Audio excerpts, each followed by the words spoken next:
My talk is a tight 10 minutes, so I'm going to get in trouble for going off script a little bit, but this room is awesome. It's so cool. I've been here like twice before, not for LeadDev.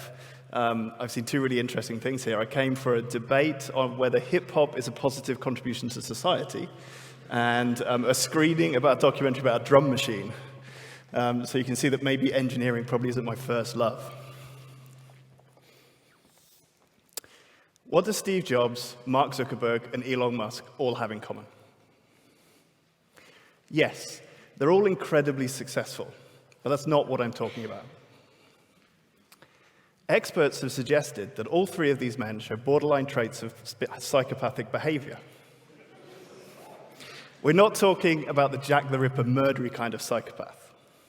In fact, the definition of a psychopath contains very little about killing people, and it focuses a lot more on a complete inability to understand something from someone else's point of view.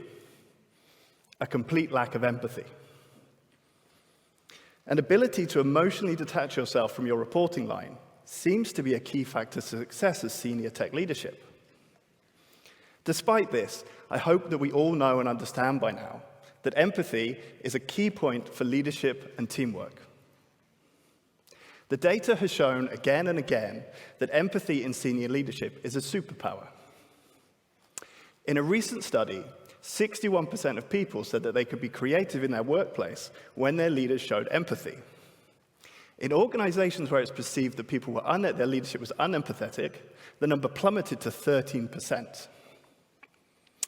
Additionally, empathy has been linked to increases in productivity, engagement, and desire to stay at organizations.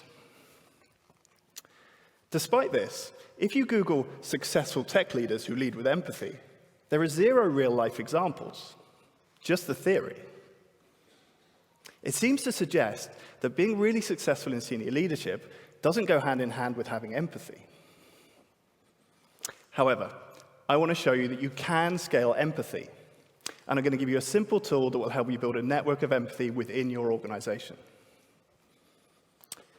I am not a psychopath. Something a psychopath would probably say, isn't it? In fact, my challenge lies at the other end of the empathy spectrum. I have too much empathy. The empathy I feel for other people causes me constant pain. In fact, I recently cried at the season finale of Selling Sunset when Jason and Chriselle had to break up just because they couldn't come to a common agreement whether they should have a child or not. Heartbreaking. At the end of 2019, I had a really small reporting line, just 2 engineers. I led well, and I led with empathy. Dealing with the emotional challenges of 2 people was really, really easy.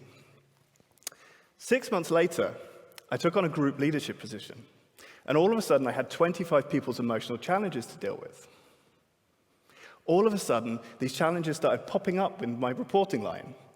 Dead pets, serious family health issues, even bereavements. All of that emotional labor started bubbling up to me at the top of that organizational structure, and I really couldn't cope. My anxiety was increasing daily.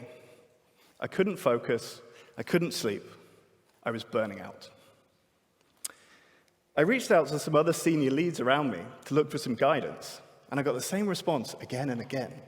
Phil, I just don't think I was empathetic as you. I don't have this problem. I couldn't see a way forward. I just thought maybe this position wasn't the right place for me to be. Maybe empathy and senior leadership didn't go hand in hand. Maybe you can't scale empathy. Alongside this, I was still really struggling. I couldn't sleep and I couldn't focus. So I reached out for some professional help. I spoke to a psychologist. I got therapy. In the first session, I talked a little bit about my problems. And my therapist said something that sent me on a really interesting journey. She said, "It's interesting that you're struggling with 25 people. That's the maximum number of clients that I'm allowed to have at any one time to limit the emotional load on me." Over the next couple of sessions, we talked a little bit about my problems, but mainly we focused on the tools and techniques that she uses to manage her clients. I started to get really interested in therapy techniques, and I started to do a little bit of research. I came across a therapy technique that really scratched an itch in my brain. It's a technique called solution-focused brief therapy. And the reason that it scratched an itch in my brain is it works in a very similar way that we work in product and engineering. You use a very systematic approach to identify the problem and a perfect future state, and then you define the steps you want to do to get there. The really interesting thing about solution-focused brief therapy is it starts with a miracle question. The miracle question goes something like, imagine if you went home this evening and went to sleep as normal. Overnight, something amazing happens. A miracle. The very problem that has brought you here to me today has gone away overnight. When you wake up in the morning, what's the first thing that you notice? I started using a version of this with my reports to try and identify these future perfect states to get to, and we worked through the steps to get there. I found it incredibly effective, and it was really starting to work, so I wondered whether I could use this and cascade it down throughout my entire reporting line. So I developed a simple 6-step process. The process goes something like, Step 1, sup.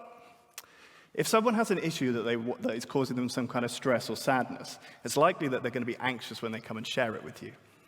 So making them feel comfortable is a really key part to start this process. So just ask them a simple question like, what's up? Or how's it going? And give them the space to share their problem. The second step is to use the miracle question.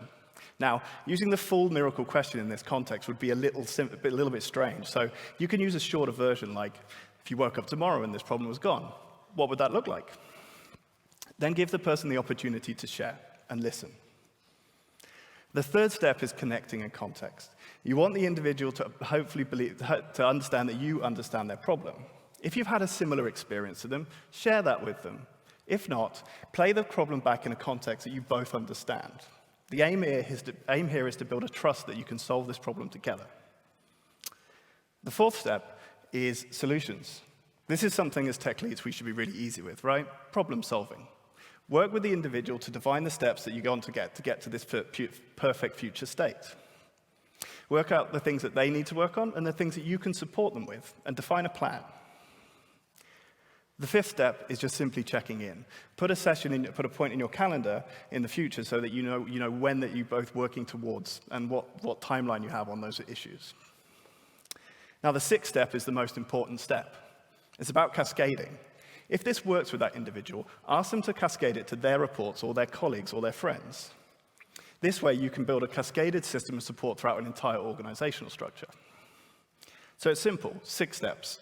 Sup, miracle question, context and connect, check in, solutions, check in, and then cascade. I shared this with my group with great trepidation. In reality, I was asking them all to run mini therapy sessions with each other. Was I pushing them too far outside their comfort zone? I randomly paired up people within my organization and asked them to run through this process together. And surprisingly, they really engaged with it. Okay, some of the conversations were very awkward and surface level, but most of the conversations, people really tried to support each other. So what happened was, interestingly, rather than all this emotional labor bubbling up to me at the top of the organization, all of the emotional stress was taken up in the interconnecting lines, the network, the relationships between these people. And I could sleep again at night.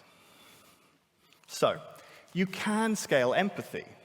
You don't have to disconnect from your reporting line like a psychopath to be able to be a successful senior tech lead. I wanted to end this talk with a compare and contrast and say something like, using tools like this or similar, wouldn't it be awesome if the next generation of tech leads, superstar tech leads, were X, Y, and Z rather than Zuckerberg, Musk, and Jobs? But as we heard before, there are no role models who lead with tech lead who lead with empathy. So I want to end this talk instead with a challenge to you all. Let's change that search result. Wouldn't it be awesome if in 10 years' time that your name or the names of the people that reported to you came up at the top results when you search for role model tech leads who lead with empathy? Thank you.